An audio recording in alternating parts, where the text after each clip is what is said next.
اللہ الرحمن الرحیم۔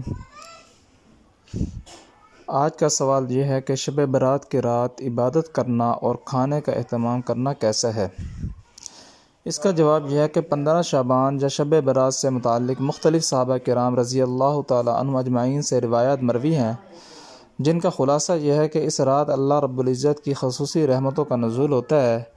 نیز اس رات کو عبادت کرنا، اس سے اگلے دن یعنی 15 شعبان کو روزہ رکھنا اور بغیر کسی التزام اور اہتمام کے اس رات قبرستان جا کر مرحومین کے لیے حدود شریعہ میں رہتے ہوئے ایصال ثواب کرنا، یہ سب احادیث سے ثابت ہے۔ اس لیے مروجہ بدعات سے بچتے ہوئے محض اتباع سنت نبی صلی اللہ علیہ وسلم کے طور پر ان کاموں کا اہتمام حسب توفیق کرنا جائز اور درست ہے۔